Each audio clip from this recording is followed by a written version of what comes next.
რამდენჯერ გქონია შემთხვევა, რომ ზუსტად იცი, რომ ჯიბეში რაღაცები გაქვს, კონკრეტულად იცი, რა ნივთებიც გაქვს, მაგრამ ამოგიღია და იმდენად ჩახლართულია და აბურდულია.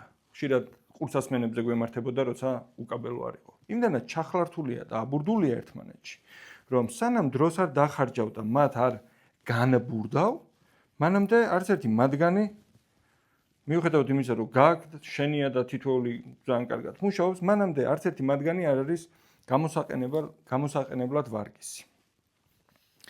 ზუსტად ესე გამოიყურება იმ ადამიანების ყოველთვიური ფინანსური მდგომარეობა, რომლებსაც ერთ შეხედვით აქვს ძალიან კარგი პროდუქტები, სერვისები, შეიძლება ქონება აქვს, შეიძლება აქტივები აქვს, შეიძლება რაღაც რესურსებიც აქვს, შეიძლება მაგარი პროფესია აქვს, მაგრამ რატომღაც ამ რესურსებით ვერ დებენ მნიშვნელოვან და ისეთ საგრძნობ წარმატებას, გულისხმობ ფინანსებს. შენთან ერთად მინდა განვიხილო ის 4 მარტივი კითხვა, რომელიც დაგეხმარება, რომ შენი გონებიდან და შენი ცხოვრებიდან ამოიღო ის აბურდული ძაფები და ისე დაალაგო, რომ ზუსტად დაინახო, როგორ შეიძლება თითოეულის რაც შეიძლება ეფექტურად გამოყენება. სანამ გავაგრძელებ, ნახე მანამდე გეტყვი რა მოხდება მთელი ვიდეოს განმავლობაში.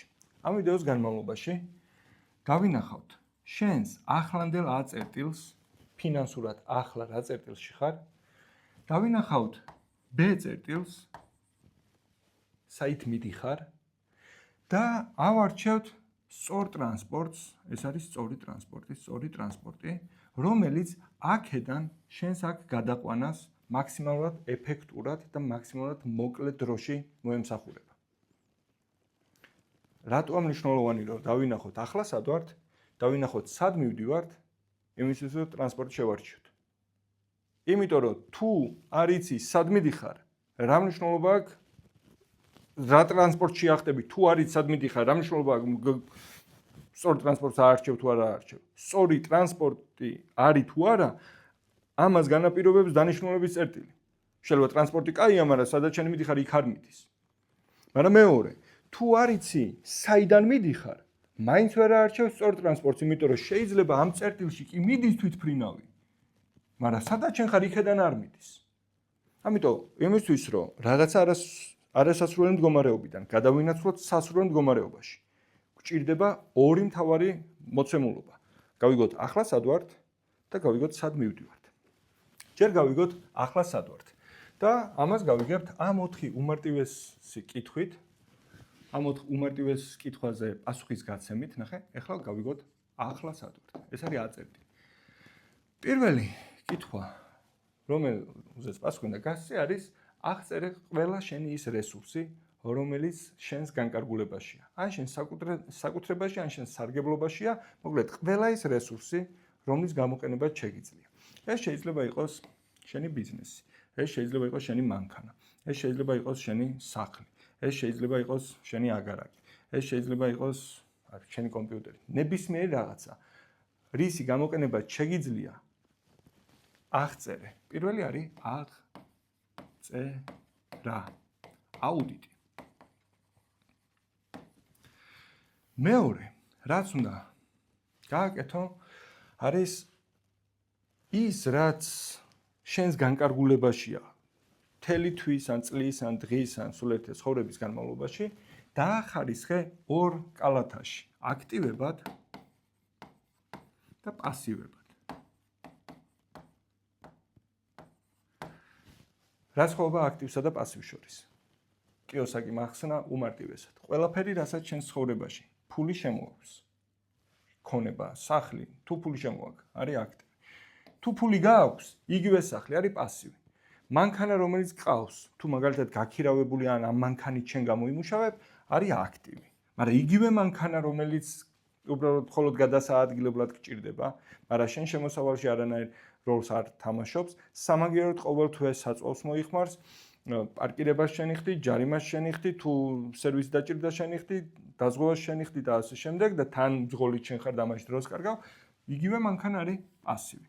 დაკეტილი აგარაკი, რომელიც ყოველთვიურად მოსავლელია ან შესაკეთებელი ან რაღაცეებია მოკლედ გადასახდელი. იგივე აგარაკი არის პასივი და იგივე აგარაკი, რომელიც შეიძლება იყოს გაქირავებული, არის აქტივი. ამ წუთას ჩამოწერე შენს განკარგულებაში არსებული ნებისმიერი ქონება და დაახარისხე აქტივად და პასივად. პირადად შენს შეიძლება იყოს აქტივი. თუკი შენი შემოსავალი ახლა მიიღება შენი შრომით, ფიზიკური ან ინტელექტუალური შრომით.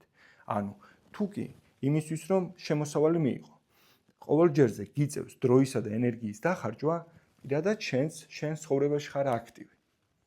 მიხვდი. შეგიძლია აქ საკუთარი თავით ჩამოწერო, შეიყვანო ამ სიაში. მესამე. გასავალი. გასავალიც გამიჯნე ორ კატეგორიად. არის ხისტი, ანუ ფიქსირებული თუ დინამიური ან ცვალებადი. ან ცვალებადი, არახისტი, მოქნილი, როგორც გინდა დაარქვი.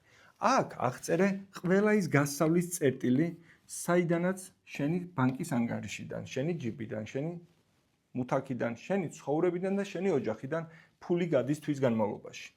აღწერე ყველა, on დაახარისხე, ეს არის ფიქსირებული ხარჯი თუ იცვლება მოხმარებიდან გამომდინარე. მაგალითად, ყოველთვიურ კრედიტს თუ იხდი, კრედიტი არის ხისტი ხარჯი, ქირას თუ იხდი, ხისტი ხარჯია, თუ სწავლის გადასახადს იხდი, ხისტი ხარჯია და ასე შემდეგ. კომუნალურები, კვება, გადაადგილება, დასვენება, ტანსაცმელი, საყოფა ცხოვრება, რაღაც ყოველდღიური საჭიროებები და ასე შემდეგ, რომელიც დამოკიდებულია შენს მოხმარებაზე, შეიყვანე დინამიურში. ყოველ შემთხვევაში, ამ გრაფის შევსების შემდეგ, ზუსტად უნდა ხედავდე აქ ჯამს. აქ უნდა ხედავდე ჯამს. ეს ორივე დააჯამე და ნახე ყოველ თვე შენი ცხოვრებიდან რამდენი ლარი გადის. შეიძლება რამდენიმე 1000 მიიღო, შეიძლება რამდენიმე 100 მიიღო, შეიძლება რამდენიმე ათეულობით 1000 მიიღო. მეოთხე, რაც გჭირდება, თუ გასავალი დავითვალეთ, უნდა დაითვალო შემოსავალი. შემოსავალში აღწერე ყველა ის შემოსავლის წერტილი, საიდანაც შენს ჯიბემდე ფული შემოდის. ეს შეიძლება იყოს შენი სამსახური, ეს შეიძლება იყოს რაღაცა გაქირავებული. ეს შეიძლება იყოს ნათესავი, რომელიც ემიგრაციაშია, ვიღაცა ბებია სულის და თვეში ერთხელ ხოლმე 100, 200, 500 ევროს გიგზავნის. სულ ერთია. ნებისმიერი წერტილი, საიდანაც შენს ცხოვრებაში ფული შემოდის, აღწერე და დააჯამე. ეს შეიძლება იყოს შენი ბიზნესი, რომელიც გააქვს, შენი ხელფასი, ის აქ ჩამოწერე. შემდეგი რაც გვინდა არის გამოვიანგარიშოთ ამათი სხვაობა. თვის ბოლოს რა სხვაობა გვრჩება? შეიძლება აღმოაჩინო, რომ ყოველი თვის ბოლოს გაქვს -2000 ლარი. დანაკლისი. შეიძლება აღმოაჩინო, რომ +2000 გაქვს. შეიძლება აღმოაჩინო, რომ უბრალოდ 0-ზე ხარ. თვის განმავლობაში რასაც ხებულობ, იგივეს ხარჯავ და ყოველ თვე ამ რაღაცას აკეთებ და აკეთებ.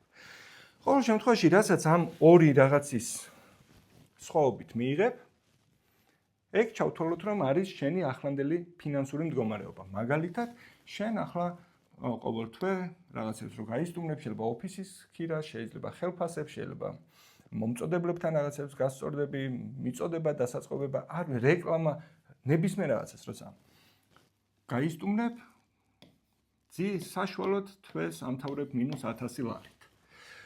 კაი, თქვათ ეს გავიგეთ, რომ ეხლა ვართ ამ A წერტილში და გვინდა ამ არასასურველი A წერტილიდან სასურველ B წერტილში გადავინაცვლოთ.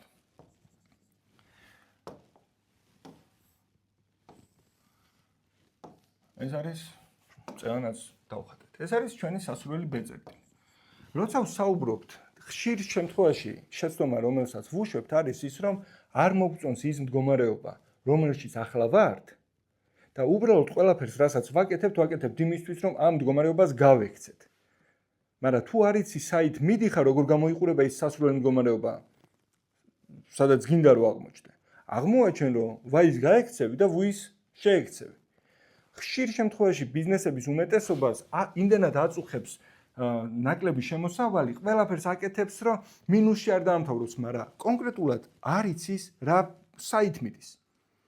მაგალითად, ნახე, ნახე, როცა კონკრეტულად არ იცი საით მიდიხარ, შესაბამისად რაღაცას გაურბიხარ, მაგრამ არაფერს აკვირდები ისეც, რომელმაც სასურველ მდგომარეობაში უნდა მიგიყვანოს. და უმეტესობასთან აღმოაჩენ, რომ არც კი იცის სინამდვილეში როგორ დგება ფინანსური მიზანი. ოღონდ მართლა არ იცის.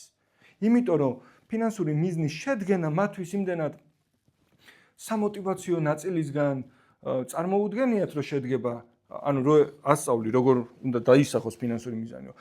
ეხლა ეგ ხო ეს კოუჩები და ესე დგება ფინანსური მიზანი, როგორც ახლა გაჩვენებ. სხვანაირად ფინანსური მიზანი არ დგება.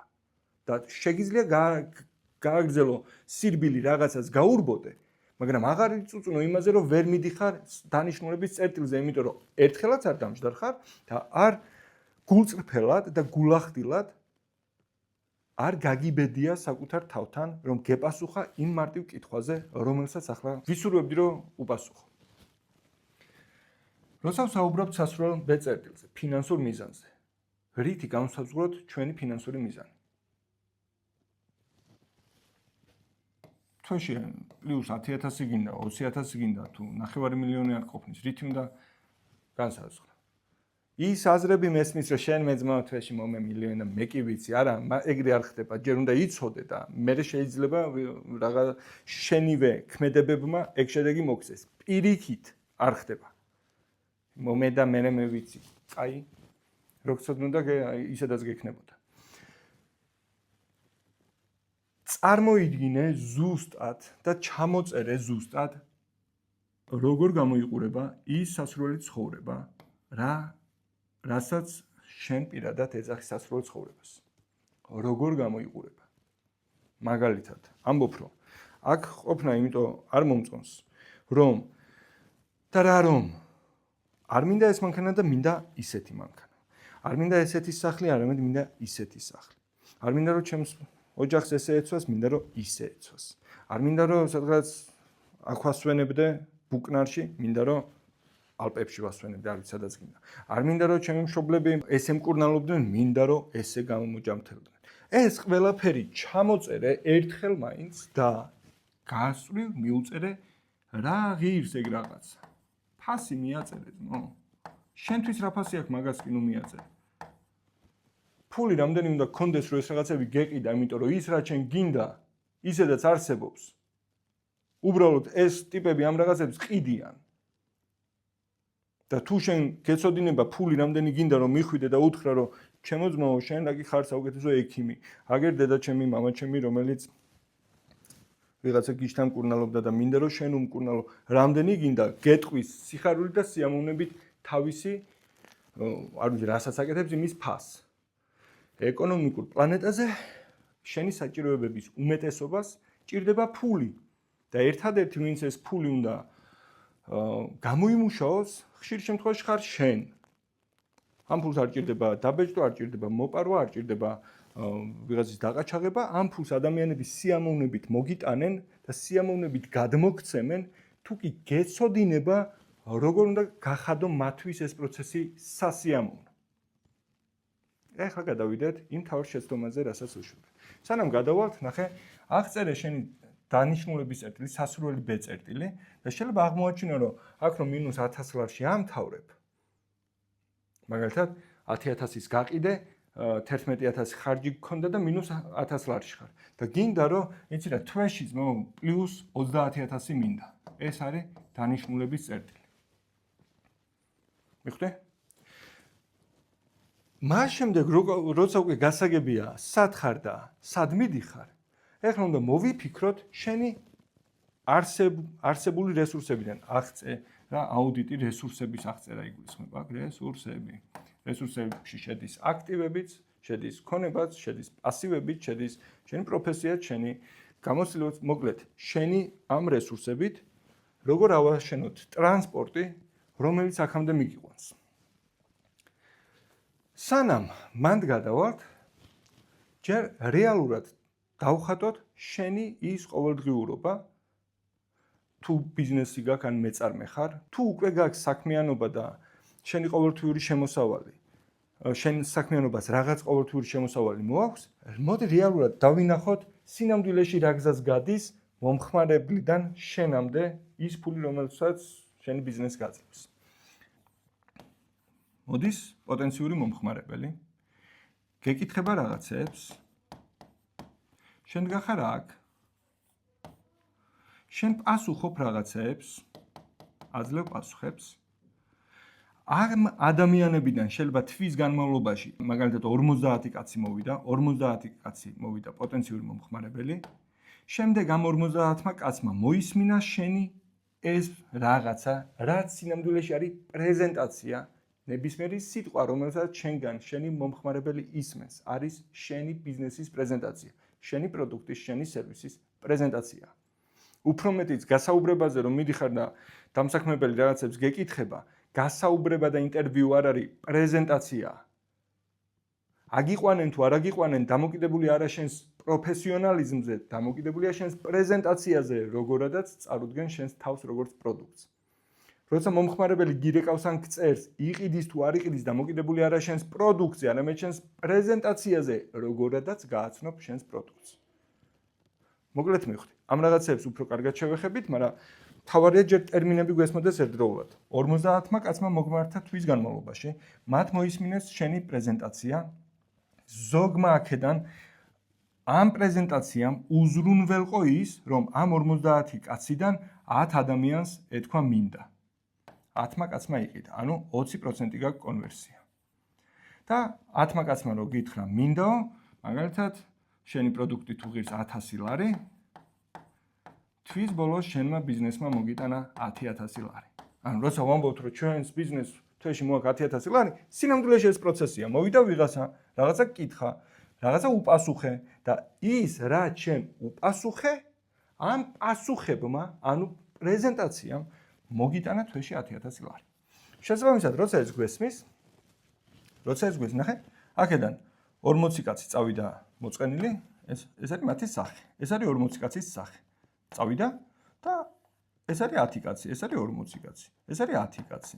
10 კაცმა თქვა, მინდა და მოვიდა. გადაგიხადა ფული და თვეში შენმა ბიზნესმა მოგცა 10000 ლარი. როცა გესმის, რომ პოტენციური მომხმარებლები კისან არას არ ამბობენ შენს პროდუქტებზე და სერვისებზე, არამედ ამბობენ შენს პრეზენტაციაზე, შენთვის უკვე გასაგებია, რომ თავარი ყურადღება უნდა მიაქციო პრეზენტაციას. რატო? იმიტომ, რომ შენს პრეზენტაციაზეა დამოკიდებული, აქედან უფრო მეტი გეტყვის თუ არა მინდას, როგორც გაუმჯობესებ პრეზენტაციას, უმჯობესდება კონვერსია, ანუ ადამიანების რაოდენობა, რომლებიც პოტენციური მომხმარებლებიდან გადაინაცვლებენ გადამხდელი მომხმარებლების რიგებში და მეორე, ამ პრეზენტაციაზეა დამოკიდებული, აბა რა, ეს ფასიც 1000 ლარი ეძვირად თუ ეიაფად, დამოკიდებულია პრეზენტაციაზე. რაც იმას ნიშნავს, რომ თუ აუმჯობესებ პრეზენტაციას, ზრდი არა მხოლოდ მომხმარებლების რაოდენობას, არამედ ზრდი საშუალო ჩეკსაც, ანუ რამდენს გადაიხდიან შენი მომხმარებლები. ამ 40 კაცს, ვისაც შენი პროდუქტი ეძვირა, სინამდვილეში შენი პრეზენტაცია არ იყო კაი. იმიტომ რომ შენი პროდუქტი საერთოდ არ გამოუყენებიათ, არც იციან როგორია, ამ რაღაცას მიიღებდნენ მას შემდეგ, როცა იყიდნენ და თუ არ იყიდეს, მიზეზი არ არის პროდუქტში, მიზეზი არის პრეზენტაციაში. თუ არ იყიდეს, მიზეზი არ არის ფასში, მიზეზი არის პრეზენტაციაში. საკმარისია გააუმჯობესო პრეზენტაცია, უფრო მეტი გეტყვის მინდას და ხშირ შემთხვევაში უფრო მეტსაც გადაგიხდიან. რეალურ მაგალითს მოგიყვები. წარმოიდგინე, ეს არის დროის შკალა. აქ არის 1900 წელი. ეს არის ჯიმ კირბი, რომელსაც მოსდის იდეა, რომ შექმნას მტვერსასრუტი, რომელიც შეცვლის და გაამარტივებს სახლის დალაგების და მოვლის პროცესს. 1900 წელს მოსდის იდეა და 1906 წელს რეალურად ქმნის. აქ არის პროდუქტი, რომელიც შექმნა. ეს პროდუქტი დღეს მდგომარეობით, დღეს არის 2026. დღეს მდგომარეობით გაყიდულია 20 მილიონ ცალზე მეტი, 20 მილიონ ცალზე მეტი და კომპანიის მინიმალური მოგება, მინიმალური გაანგარიშებით არის 16 მილიარდ დოლარზე მეტი. ამ პროდუქტმა ამ ადამიანს ეს შემოსავალი მოუტანა შექმნის დღიდან დღემდე. მაგრამ 1920 წლამდე გაყიდული იყო 320 ცალი, ანუ მომისმენთ 14 წლის განმავლობაში. შექმნიდან 14 წლის განმავლობაში 320 ცალზე მეტი არ იყო გაყიდული.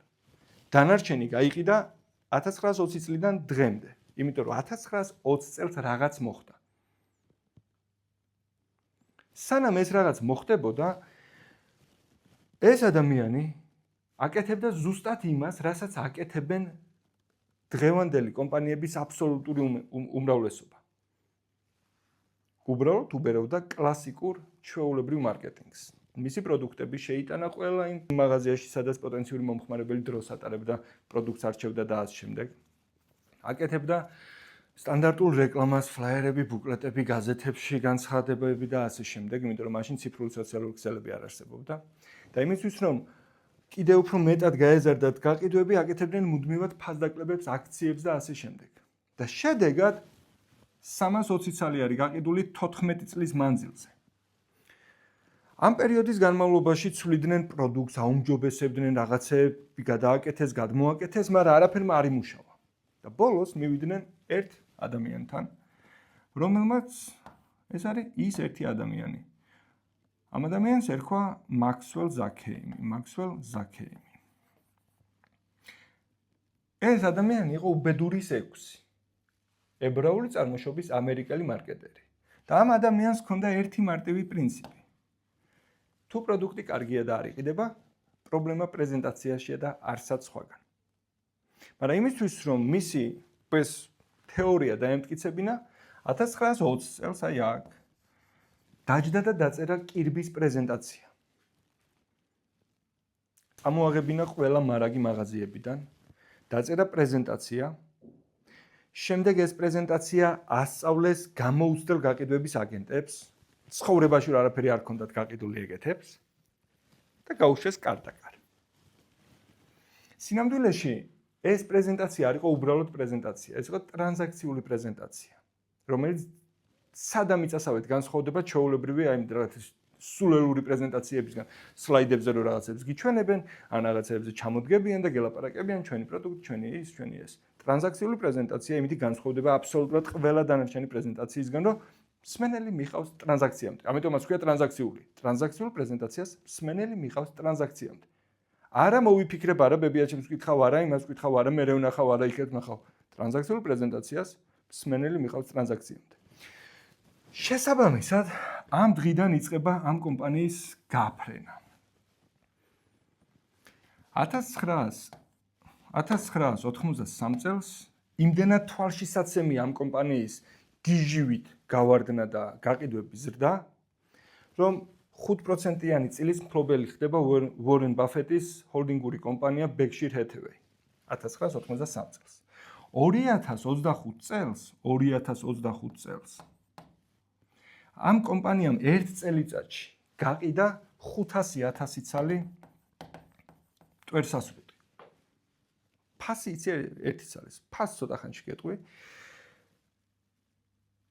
მაგრამ ამ ისტორიის გაზიარების ერთადერთი მიზანი არის ის, რომ დაინახო რეალური кейსი იმ ადამიანის, ვისაც კარგი პროდუქტი ჰქონდა, რომელიც ამ პროდუქტმა დაამტკიცა, რომ ჰქონდა პოტენციალი ესეთი შედეგი დაედო. მაგრამ ერთადერთი რაღაცა, რაც აი აქედან ამ შედეგს აშორებდა, იყო ერთი პრეზენტაცია. ერთი სწორი პრეზენტაცია. ხშირად დამფუძნებლებს და მარკეტერებს არ ესმით, რომ წარუმატებელი პროექტიდან დიდ წარმატებამდე მანძილი მხოლოდ ერთი სწორი პრეზენტაციაა. მარტივ მაგალითს გეტყვი ნახე, რა აყენებდა რიგებს ახალი iPhone-ის გამოსვლის წინ, რა აყენებდა? რა ხდებოდა მანამდე ისეთი, რომ ხალხი რიგში იდგა იმ პროდუქტის, რომელიც ჯერ არც იყო გამოსული. ეხლა ვიღაცა იტყვის, რომ პროდუქტი იყო, კაი, ამ ხალხმა პროდუქტის საერთოდ არ იცოდა. მაგრამ რაღაცა იცოდა. რა იცოდა? რაღაცას ხედავდა, რაღაცა ესმოდა, რა იყო ის, რასაც ხედავდა და რაღაცა ის, რაც ესმოდა. პრეზენტაცია. რიგებს აყენებდა არა უკეთესი მოდელი, არამედ პრეზენტაცია იმის შესახებ, რაც მოხდებოდა. ხო ხდები. იმიტომ რომ ეს არის მთავარი ძაფი, რა ჭირდება შენს ბიზნესს იმისთვის, რომ თუ ეხლა უბრალოდ მინუსებში ამთავრებს, ან თავი ძლივს გაგაკ, გაფრინდეს გიჟივით. ეს ისტორია მე პირადად საერთოდ არ ვიცოდი. მაგრამ ამ კომპანიაში როცა მივედი, იყო 2009 ან 10 წელი. წარმოიდგინე, ხარ სტუდენტი, უბრალოდ ეძებს სამსახურს, აგზავნი CV-ებს ყველგან და ერთ დღესაც ვიღაცა გირეკავს. რომ იცით რა, თქვენი CV მივიღეთ და ამადამ დღეს მოდით გასაუბრებაზე. მიდიხარ გასაუბრებაზე ისანში, ადიხარ კორპუსის პირველ სართულზე, კარებს აწერია ქართულ-ამერიკული კომპანია, შედიხარ და რაღაცნაირად ძალიან კაი გარემო გვხვდება, მაგრამ არ იცი საერთოდ რაზე ხარ მისული. უცებ აქეთ ერთი 5 წუთით ვიღაც გაგესაუბრა, გითხრეს რომ კი ბატონო თქვენ შეესაბამებით ჩვენს მოთხოვნებს, ახლა ცოტა ხანი დაელოდეთ იქ და ცოტა ხანში გაგაცნობთ პროდუქტსაც. და ეს ვარ მე, მესამე კურსზე. აი ესე მივედი ზუსტად ამ კომპანიაში, ისე რომ არც ვიცოდი საერთოდ სად მივდიოდი. ცოტა ხანში გვაჩვენეს ეს პროდუქტი და ტვერსასრუდია. 2009 წელი ვარ კომპანიაში, სადაც რომელიც ყიდის ტვერსასრუდებს. რატო ვუცვამ ამას ხაზს მიხვდები? ბევრჯერ მაქვს მოყოლილი, შეიძლება იცი რაც უნდა მოვყვე, მაგრამ დღეს რასაც გაგიზიარებ ამ ისტორიიდან, ამ ფორმით ალბათ არასდროს არ მომიყოლია, ან იმ ფორმით, რომ ეგრევე შეგეძლებოდა რაღაცების დაკოპირება. ცოტა ხანში გვაჩვენეს ეს ტვერსასრუტი, ჩაგვიტარეს პრეზენტაცია, ისე როგორც ჩვენ უნდა ჩაგვეტარებინა შემდეგ და გვითხრეს ფასი. და ფასი იყო $4,500. და რეაქცია იყო ზუსტად ისეთი, როგორც ალბათ ახლა წარმოიდგინე, რომ გექნებოდა. ფასი ზაგიბედია $4,500 ვინ უნდა იყიდოს ტვერსასრუტი საქართველოში. მაშინ $4,500 დიდი ფული იყო. ტვერსასრუტისთვის ჩემი აზრით დღესაც დიდი ფულია. პასუხი იყო მარტივი. ერთადერთი თქვენი სადარდებელი არის არა ის, ვინ იყიდის და ვინ არ იყიდის. ერთადერთი რაზეც უნდა იდარდოთ არის შეძლებთ თუ არა ამ პრეზენტაციის ზუსტად ესე ჩატარებას. იმიტომ რომ თუ ამ პრეზენტაციას ზუსტად ესე ჩაატარებთო, ეს პრეზენტაცია თავისთავად ყიდის პროდუქტს. თქვენი მიზანი არ არის გაყიდოთ, თქვენი მიზანია პრეზენტაცია ჩაატაროთ. იმავე დღეს გაგვიშვეს გამოცდილ გაყიდვების მენეჯერებთან ერთად იმისთვის რომ ეჩვენებინათ როგორ ყიდნენ უშუალოდ რეალურად და მეორე დღესვე მოგწეს მისამართები და გაგვიშვეს მისამართებზე. ბინები და სახლები, სადაც მივდიოდით, საერთოდ არ იყო დიდრების. არც ისეთების, რომ თვალში მოგხვედრო და რომ ძალიან რაღაცა ისეთ ტიპთან მივედი, რომელმაც არ იცის ფულის საწაიო. არა, ჩვეულებრივ ხალხთან მივდიოდით. ჩვეულებრივ ხალხთან ვატარებდით პრეზენტაციას და იქედან რაღაც რაოდენობას ჰქონდა სურვილი და მიღებული ჰქონდა გადაწყვეტილება რომ ეყიდა. და ერთადერთი, რაც ამ შედეგს დებდა, იყო პრეზენტაცია. მოკლედ, მალევე როცა ამ კომპანიიდან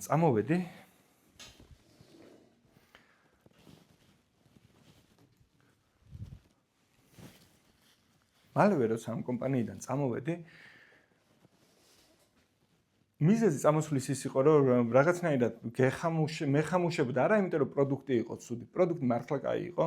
უბრალოდ ადამიანები, ვისაც მისი ყიდვის სურვილი უჩნდებოდათ, ზუსტად ვიცოდი, რომ ცოტა ხანში ინანებდნენ. ერთი სალი მაქვს გაყიდული, როგორ ოჯახში იცი, გლდანში ტიპებს ახალ ნაკიდი ბინა აქვთ, პირველ სართულზეც, მეორეზეც, იქეთა სადარბაზოშიც, აქეთაშიც, ზაღლიან კატიანად ყველას მანქანა ყავთ სახლში და წინ მოყენებული ეს არის რაღაცა ფული იშოვეს რა ტიპებმა. სახლში რაღაცა მაშინ მუსიკალური ცენტრები იყო მაგარ მოდაში და ესეთი მუსიკალური ცენტრი და ისეთ და ეს ბავშვები კომპიუტერზე თამაშობენ და რაღაც ან ტიპებმა სად დახარჯონ ფული არ იციან და ეს პრეზენტაცია რო ჩავატარე და გადაწყვიტეს ყიდვა იყიდეს.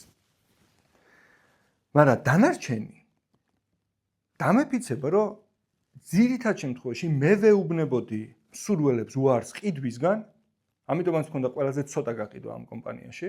მთელი ერთი თვის განმავლობაში ერთი ცალი მქონდა გაყიდული. დანარჩენ შემთხვევაში მე ვეუბნებოდ, მე ვიყავ ინიციატორი არ ყიდვის, ვიდრე ისინი, იმიტომ რომ ზუსტად ვიცი.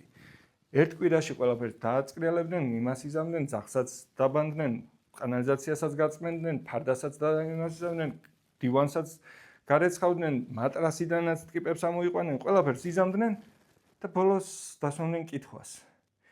ისეთ ბიჭო, 50 წელია ისევ ცხოვრობდით. და ეხლა $4500 გვაქვს ამაში გადახდილი. და ეს ის ფული იყო, რომელიც ქმრის ოპერაციას სჭირდებოდა ბავშვის, განათლებას სჭირდებოდა, რაღაცა კრედიტს სჭირდებოდა, რაღაცა იმას სჭირდებოდა. და იმდენად ხშირი იყო შემდეგ გულის წყვეტა ამ პროდუქტის ყიდვაზე. ოღონდ ძალიან ცოტა იყო, ბევრი არ იყო, უბრალოდ მაინც იყო, რომ ხშირად ეს კომპანია კრიტიკის მიზეზი გამხდარა იმის გამო, რომ ზოგს მოწონდა მისი პრეზენტაცია, ზოგს ძალიან აგრესიული ეჩვენებოდა. ოღონდ აგრესიულში არ გულისხმობ იმას, რომ ვინმე რამეს აძალებდა. უბრალოდ ლაპარაკობ რაღაცას და აჩვენებ რაღაცას, რასაც მეორე მხარე მიყავს, თავისთავად მიყავს ყიდვამდე. მიყავს ყიდვამდე, როცა ვამბობთ მიყავს ყიდვამდე, გულისხმობთ მსმენელში მოსმენიდან ნანახი ბუნებრივად იწვევს რეაქციას და ემოციურ განწყობას იმისთვის, რომ იყიდოს. მიხვდი. ამის გამო ძალიან კრიტიკის ქარცეცხლში ატარებდნენ, მაგრამ ერთი რაღაც არის ფაქტი. ტრანზაქციული პრეზენტაცია ყიდდა. ერთადერთი რაც ამ პროდუქტს ყიდდა, იყო პრეზენტაცია. უბრალოდ რომ დაგერეკა და იცი რა მინდა ამ პროდუქტის ყიდვა და სად ვიყიდო, მოვა ადამიანი, ჩაატარებს პრეზენტაციას და პრეზენტაციის შემდეგ თუ გენდომებად ყიდვა, იყიდით. ისე რომ მოვხვედი და მომეცი ფული და მოგეცი, ესე არ ხდებოდა თუ ვინმე მეორადს არ ყიდდა. მოკლედ, აქედან როცა წამოვედი, სადღაც არ მახსოვს რამდენ ხანში, მაგრამ რამდენიმე თვეში გადავწყვიტე, რომ საქართველოში ჩამომეტანა ერთი კონკრეტული აპარატი, ალბათ ეს ისტორია იცი სხვადასხვა არხებიდან ან ჩემი არხიდან, რომელიც ერთ კონკრეტულ პრობლემას საუკეთესოდ აგვარებდა. ისტორია იყო ესეთი. მთელი ბავშვობა მე მახსოვს, რომ სულ მხვდებოდა ყურში და ყურადღებას ვაქცევდი იმ ფაქტს, რომ ვიღაც ადამიანები იგუდებოდნენ გაზის გაჟონვით, გაზის აფეთქებით, CO-ს დაგროვებით და ასე შემდეგ. სულ მქონდა სურვილი, რომ როცა გავიზრდები მეთქი, ეხლა აქ აყენია შეიძლება არ ჩანს, აქ აყენია ბოლის დეტექტორი. და ესეთი ბოლის დეტექტორი მე ნანახი მქონდა ამერიკულ ფილმებში. განახო, მე ესეთი ხომ მიხვდი რომელიც რა, ამერიკულ ფილმებში რომ ტიპს სამზარეულოში რაღაც დაეწვებოდა და აწილდებოდა რაღაცა, ან სექსი ექნებოდათ, მე სიგარეტს მოწევდნენ სამზარეულოში და აწილდებოდა რაღაც. ხო გახსოვს ეგეთ ფილმები და მეთქი რომ გავიზრდები, ესეთივე პრინციპზე შევქმნი დეტექტორს, რომელიც გაზზე დაიწივლებს და არა ბოლზე. და რო გავიზარდე და კიდე ერთხელ კურიერმა თუ რაღაცამ გადმოსცა, რომ აფეთქდა სხვა შორის მახსოვს, გლდანში აფეთქდა კორპუსი რაღაცა, იმიტომ რომ გაზმა გაჟონა და ამ შემდეგ, მაშინ კიდე ერთხელ გამახსენდა ჩემი ბავშვობის ეს რაღაცა იდეა, რომ მეთქი რომ გავიჯდები ესე ვიზამ. და ეს ის პერიოდია, როცა მე კირბიდან წამოსული ვარ. და გადავწყვიტე, რომ ესეთი აპარატი შემექმნა. და აღმოვაჩინე, რომ თუნდაც ჩინეთში უკვე დიდი ხნის შექმნილია, მაგრამ საქართველოში საერთოდ არ არის და არც არავინ იცის ამ პროდუქტის არსებობის შესახებ. ამიტომ მივედი დედაჩემთან და ვუთხარი, რომ დედა მეთქი, ნახე, პრობლემა რეალურია. ამ პრობლემას წყვეტს ეს კონკრეტული აპარატი და თუ ჩვენ ამ აპარატს ჩამოვიტანთ საქართველოში, გიჟივით გაიყიდება, იმიტომ რომ რეალურ პრობლემას წყვეტს. რეალურს ხალხი კვდება იმის გამო, რომ ეს არა აქვს. და დედაჩემი იყო ჩემი პირველი ინვესტორი, ასე ვთქვათ, და ბიზნეს პარტნიორი, რომელმაც საქორწინო ბეჭედი დაალომბარდა ერთ-ერთ ლომბარდში, საიდანაც რამდენიმე პერიოდის წინ გამომაგდეს და ის ფული მომცა. ჩამოვიტანეთ ჩინეთიდან ეს აპარატები. ამ აპარატის თვითღირებულება იყო 12 ლარი. მივედი ჩემს ლექტორთან, ამ დროს ვარ უკვე მეოთხე კურსზე. მარკეტინგის ლექტორთან მივედი და ვკითხე, როგორ უნდა გავყიდო მეთქი რა, ანუ ნახე, მიუხედავად იმისა, რომ კირბიში ძალიან საინტერესო გამოცდილება მივიღე, ვერანაირ კავშირს, პირდაპირ კავშირს სხვა პროდუქტებთან ვერ ხედავდი რა. და მითხრა, რომ სტანდარტულად გაამრავლეს 3-ზე ამის თვითღირებულება, ჩააბარე მაღაზიებში 36 ლარად, მაღაზიან თავისას დაამატებს, ან რომც არ დაამატოს, შენ 12 ლარით დაფარავ ამის თვითღირებულებას, ჩამოიტან კიდე ახალ პარტიას, ანუ ორჯერ მეც და დარჩენილ 12-ს ან შენ დაიტოვებ, ან მაღაზიასთან გაიყოფ, რომელიც მაგალითად 36 ლარად გაყიდეს. ზოგიერთი ყიდა, როცა ჩავაბარე 50 ლარად. სად ჩავაბარო მეთქი და ჩააბარე ყველა იმ მაღაზიაში, სადაც გათბობის ქვაბები იყიდება, სადაც კარმა იყიდება, რადიატორები იყიდება, რაღაც კარიზმა ერქვა რომელიღაც მოდელს, სადაც ეგ იყიდება, სადაც ეს გამათბობლები არის, მან ჩააბარე, იმიტომ რომ გაზის კამფორები თუ რაც ქვია, ქურები სადაც იყიდება, სამზარეულოს რაღაცები. იმიტომ რომ ეგ ის პროდუქტებია, ვისაც ეგ ჭირდება, ესე იგი გაზი აქვს და შესაბამისად ესეც დაჭირდება. ნახე, ლოგიკა ამ კლასიკური რჩევის ძალიან გამართულია. ჩავაბარე ელიავაზე, ჩავაბარე ქავთარაძეზე, ჩავაბარე წერეთელზე და გულის ფანცხალით დაველოდე, როდის აფეთქდებოდა გაყიდვები. გავიდა ერთი კვირა და ჩამოვრეკე მაღაზიებში, მეთქი ხო არ გინდათ კიდე მოგიტანოთ და არაო, არც ერთი არ გაყიდულო. ხო არ გადავობ, მეთქი რამე ისე ხო არ არის რომ სადღაც გიდევს დახს. არაო, ნუ შემოდიხარ პირდაპირ გვიდევს დახსეს გვიდევს, დახის ქვეშ შუშაზეც გვიდევს, ყველგან გამოსაჩენად გვიდევს, მე არავინ არ კითხულობს, რომ თავაზობთ არავინ არ ყიდულობს და ასე შემდეგ. გავიდა კიდე ერთი კვირა და კიდე ჩამოვრეკე. და პასუხი იგივე, 0 გაიყიდა. გრძელი ამბავი რომ მოკლედ მოგიყვე, ერთი თვის განმავლობაში გაიყიდა 0. და ეს ის ერთი თვია, როცა სეზონია, გამათბობლებს აყენებს ხალხი, ზოგი რემონტებს, ზოგი ეხლა რთავს, ზოგი რაღაცა და 0 გაიყიდა. მე ის მითხრდება ყველაზე მეტად, რომ დედაჩემს ჩავადებინე, ქორწინების ბეჭედი დაალომბარდა და ფული ჩავადებინე, შვილმა რომელმაც 4 წელი ისწავლა ბიზნესის და მართვის ფაკულტეტზე, რომელმაც ისე დამაჯერებლად ილაპარაკა დედამისთან ამ ბიზნესის წარმატებაზე, რომ ფული ჩაადებინე და სინამდვილეში არის ის, რომ დარეკავ 0 გაიყიდა. და ეგ იყო პერიოდი და დღე, როცა ერთი თვის თავზეც მითხრეს, რომ არაფერი არ იყო გაყიდული, ეგ იყო დღე, როცა მომიწია სხვანა რაღაცა გზა მენახა და ეს ის გზა იყო, რომ დავჯექი კირბის პრეზენტაცია, დავშალე მარტივ ამრავლებად, სადრას ვამბობდი, რატო ვამბობდი, ამის მიღმა რა პრინციპი იდგა. აქ რომ მასწავლეს რომ ეს მეთქვა, შემთხვევითობა ხო არა რომ მითხრეს ესე თქვიო, რაღაცა მიზანი ხო ქონდა ამ პრეზენტაციის ავტორს. და მე მომთხოვნს ხო ესე ატარებს, ხანერად ხო არ ამბობ. აქ რომ ამას ვამბობდი, რატო ვამბობდი, აქ რომ ამას ვამბობდი, რატო მოუნდა ამის ავტორს რომ ესე მეთქვა. აქ რომ ამას ვამბობდი, რატო მოუნდა რომ ამას ესე ეთქვა. და როცა მე ამას ესე ვაკეთებდი, იქეთ რა ხდებოდა? მთელი თვე ხო ვატარებდი პრეზენტაციას 60 ან 2-3 მისამარზე ყოველ დღე. და როცა მე ამას ვამბობდი, იქეთ ხო ეს პროცესები იყო, ფასს რო ვამბობდი, რეაქცია ხო ეს იყო, მაგრამ ფასის შემდეგ ხო ვაგრძელებდი და რო ვაგრძელებდი, მერე ხო მაინც ქონდათ სურვილი და გადაწყვეტილება ყიდვის. და რეალურად დავინახე ჩონჩხი, როგორც არის ტრანზაქციული პრეზენტაცია აწყობილი და იგივე ჩონჩხზე გადავაწყე გაზის დეტექტორების პრეზენტაცია. დაურეკე ჩემს მეგობარს ლექსოს და ვუთხარი რომ ლექსო მეთქი, ესეთი პროდუქტია 36 ლარად ქონდა ჩაბარებული, მაგრამ არ იყიდებოდა, მაგრამ დავწერე პრეზენტაცია და მინდა რომ გამყვე მეთქი კარდაკარ და კარდაკარ მეთქი დავიწყოთ ამ პროდუქტის გაყიდვა უშუალოდ ამ პრეზენტაციით. ლექსოს პრეზენტაცია რომ აუხსენი ხო არ გადაოფწმო. მაგარი პრეზენტაცია ძალიან. წამო, მაგარი საქმეო, წამო, დავცხოთო უბრალოდ ერთო რომ მისამართზე შენ მაჩვენეო, მე გავიყოთო და შენ იქეთ წადი, მე აქეთ სადარბაზოში რომ ჩამოვივლით.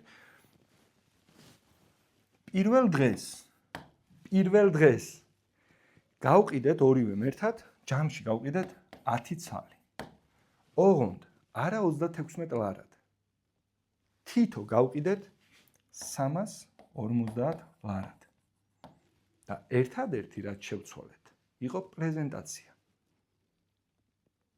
პირველივე კვირაში მთელი მარაგი ამოგვეწურა 7 დღეში. მარაგი საერთოდ აღარ გქონდა. დამრჩა მხოლოდ ერთი ცალი, რომელიც სახლში მეყენა და შევუკვეთეთ ახალი პარტია 1000 ცალზე მეტი. და სანამ ეს ახალი პარტია ჩამოვიდა, ავიყვანეთ ხალხი, ვისაც ეს პრეზენტაცია ვასწავლეთ, ჩემი ამ ერთი წლის მაგალითზე და როცა ჩამოვიდა ახალი პარტია, გავნაწილდით და იგივეს ვაკეთებდით, რასაც აკეთებდა თითოეული. აკაკუნებდა და ატარებდა პრეზენტაციას. ერთი თვის თავზე დაახლოებით 1000 წელი მქონდა გაყიდული.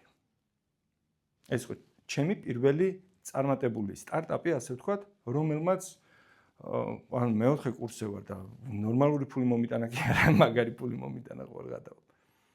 და ერთადერთი რაზეც იდგა მთელი ეს ამბავი და ეს ბიზნესი იყო პრეზენტაცია. მაგრამ ამის მერე სარეკლამო ბიზნესში გადავერთე, სხვებისთვისაც ვწერდი პრეზენტაციებს 3-4 წლის წინ დავიწყე ჩემი გამოცდილების სხვებისთვის გაზიარება.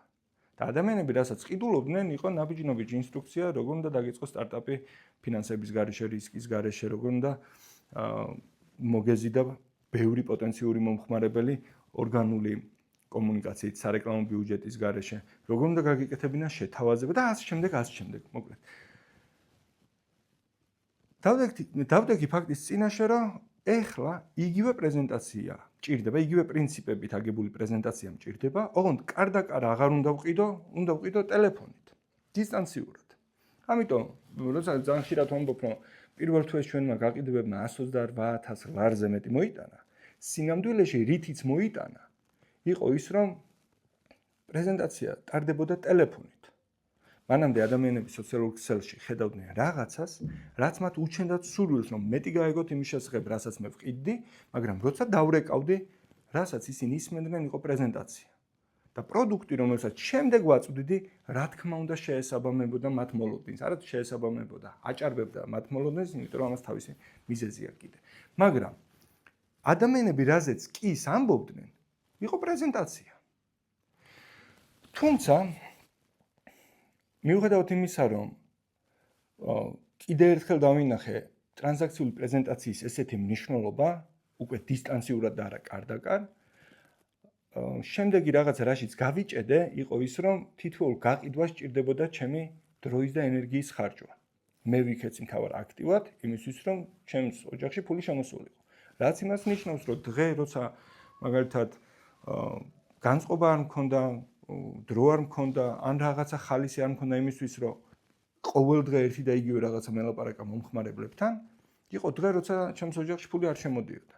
ამიტომ გადავწყვიტე, რომ მთელი ეს პრეზენტაცია გადამეკეთებინა არა ერთ-ერთზე კომუნიკაცია.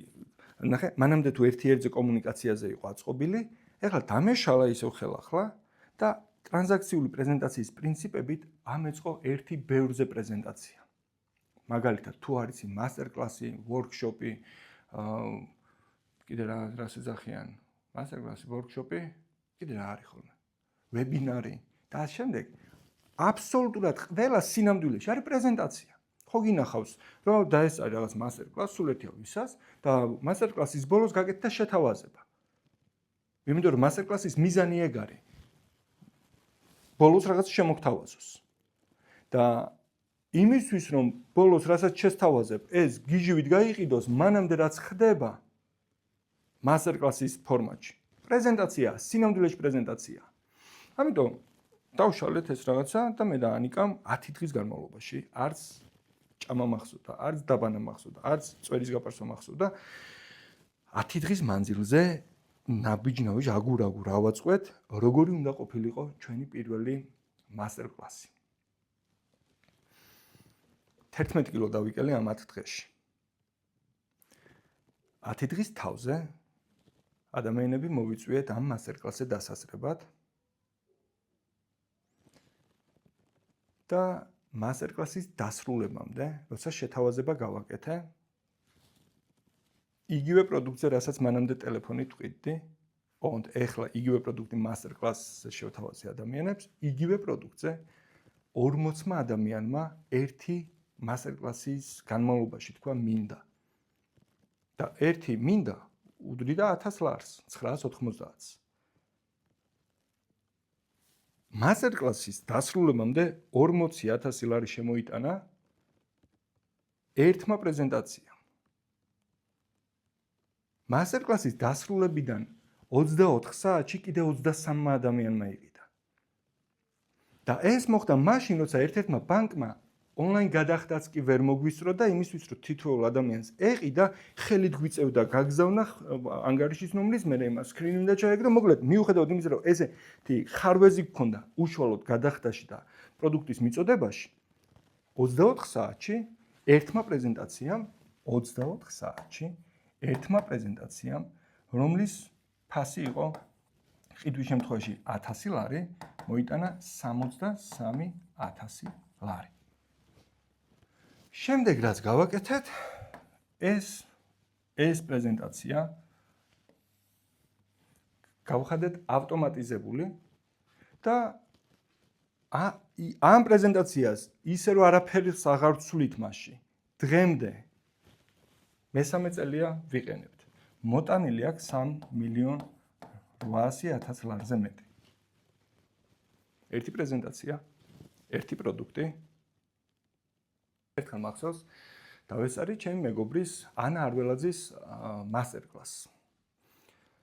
ანა არის ძალიან პროფესიონალი თავის საქმის, ანუ უამრავი პრეზენტაცია აქვს ჩატარებული, უამრავი მასტერკლასი აქვს, უამრავი ვებინარი აქვს, უდიდესი გამოცდილება აქვს დიდ აუდიტორიასთან კომუნიკაციის და დავესწარი ამ ვებინარს,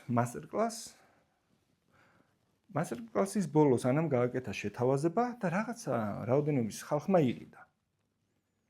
მაგრამ ფასი შეთავაზების იყო ძალიან დაბალი და ადამიანებმა ვინც იყიდეს, არც ისინი იყო ძალიან ბევრი.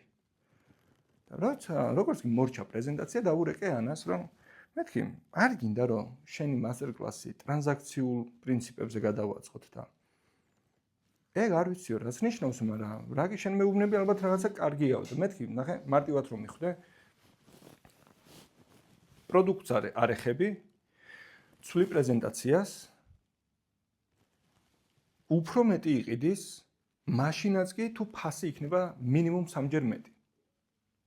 და ანას მაშინ ყავდა 4 ბავშვი, მე მგონი მე-5-ს ელოდებოდა, ან შეიძლება მე-5-ს უკვე ყავდა, არ მახსოვს, მე მგონი რომ ელოდებოდა.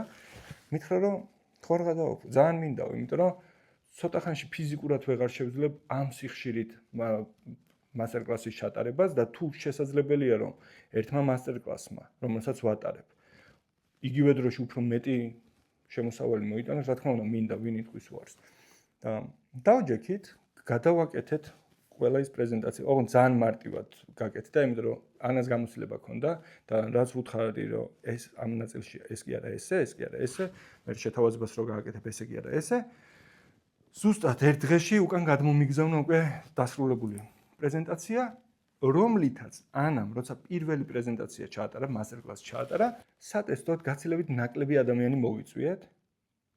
ალბათ 4-ჯერ ნაკლები და პრეზენტაციის დასრულების შემდეგ 7-ჯერ მეტმა ადამიანმა იყიდა 3-ჯერ უფრო მაღალ ფასად, ვიდრე საშუალოდ ყიდულობდა სხვა პრეზენტაციების დროს. და ანა მირეკავს გახარებული, რომ პრინციპს მივხვდიო და უკვე მესმის, როგორი უნდა იყოს სხვა დანარჩენი პრეზენტაციები, რომელსაც ამ პროდუქტის გასაყიდად ჩავატარებდა. როგორი უნდა იყოს მეთქი და ისევე ამ პრინციპებით წარმართავ მასტერკლასსო და რა გასაჭირია მეთქი. ის ხო გააქვს ჩაწერილი. Zoom-ში თუ ჩაატარე. ჩაწერილი გააქვს და კი როგორ არ მაქვს. გამომიგზავნე მეთქი და გავხადოთ ავტომატიზებული. რაც მოგცემს იმას, რომ შენ აღარ დაგჭირდება ამ პრეზენტაციის ჩატარება, ერთადერთი რაც შენ დაგჭირდება, რაზეც უნდა იზრუნო, არის რომ ამ პრეზენტაციამდე მოვიდეს იგივე კატეგორიის უფრო მეტი ადამიანი. ამ პრეზენტაციას უყურებდეს მეტი თვალი და მეტი ყური. იმიტომ რომ ეს პრეზენტაცია ყიდის.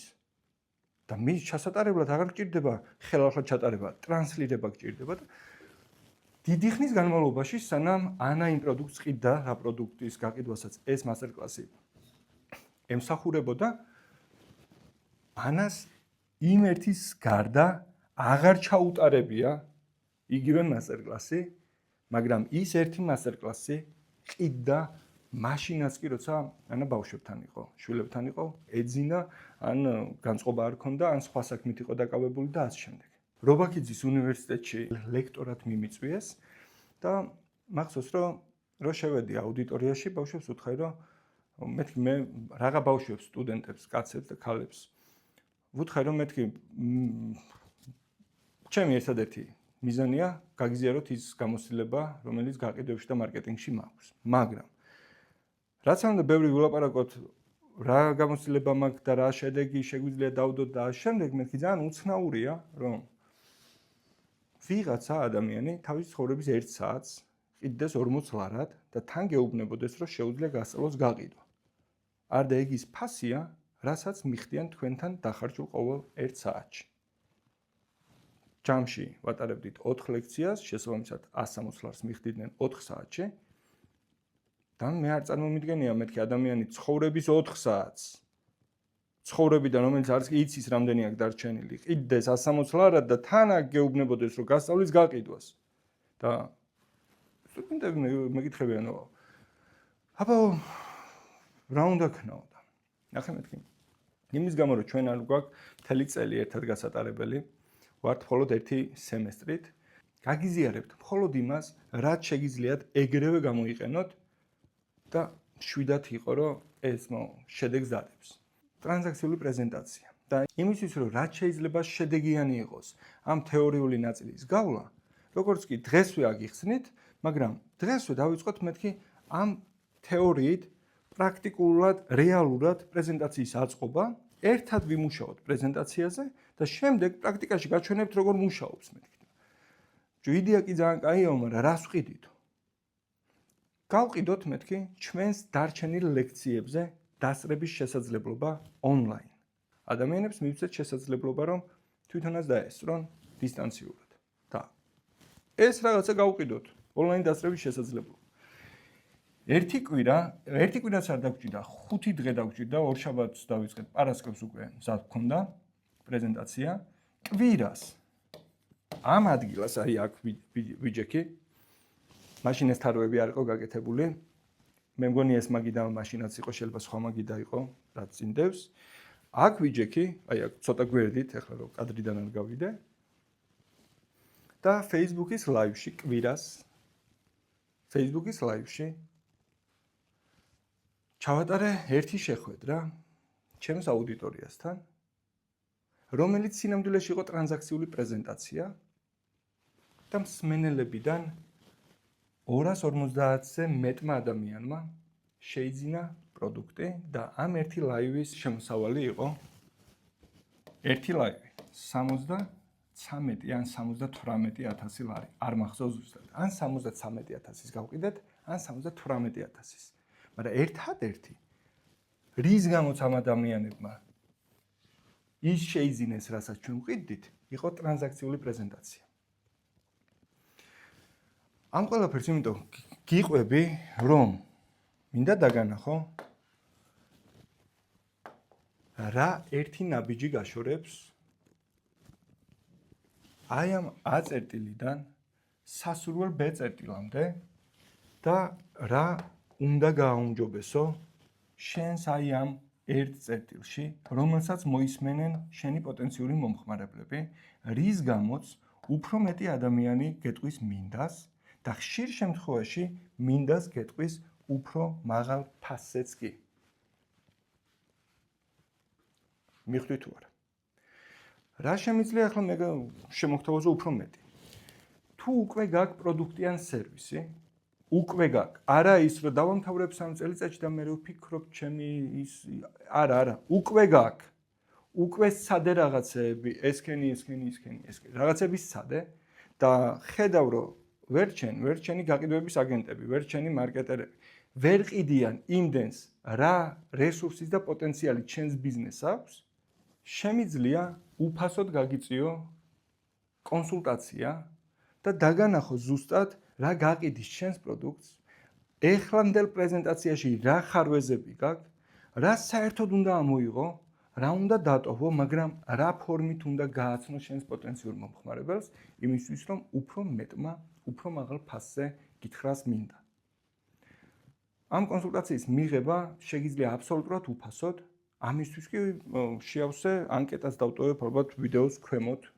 არ ვიცი სად ნახავ ამ ვიდეოში, თუ YouTube-ზე ხედავ, უყურებ, ვიდეოს ქვემოთ დავტოვებ ანკეტას, შეავსე დაგიკავშირდები, ოღონდ ერთადერთი პირობით, თუ უკვე გააქვს პროდუქტი, თუ უკვე გააქვს დაწყებული საქმე, თუ უკვე გააქვს რაღაცა რასაც ყიდი, არა, მასზე გვაპირებ და იდეა მაქვს და არ ვიცი, არა, თუ უკვე სადე ყველაფერი და მიხვდი რომ ბიჭო თურმე პრეზენტაცია ის რაც უეჭველი მჭირდება. ამ შემთხვევაში ჩვენი კონსულტაცია შენთვის იქნება ბევრად სასარგებლო. იქნება პრაქტიკული, რასაც შეძლებ რომ ჩვენი კონსულტაციის დასრულებისთანავე ზუსტად გეცოდინება რომელი ნაბიჯი უნდა გადადგას. შემდეგ იმისთვის რომ შენმა ბიზნესმა დაგანახოს ის დიდი პოტენციალი, რომელიც ისედაც აქვს და შენს ბიზნესს ამ წუთას ზღუდავს შენი პრეზენტაცია. გაიგეშენა. სულ ეგარი. წარმატებები იმ ხალხს, ვისთვისაც ეს სასარგებლო იყო და იმ ხალხს, ვისთანაც მომიწევს კონსულტაციის გავლა. შევარჩევთ ისეთ დროს, რომ ორივემ შევძლოთ გულდასმით, გულდამშვიდებით რეალურად სიღრმეში ჩახედვა თქვენს პრეზენტაციაში და აქედან იმ პრეზენტაციის შექმნა, რომელიც გიჟივით გაგიდის. ეგ არის. აბა ჰეთ.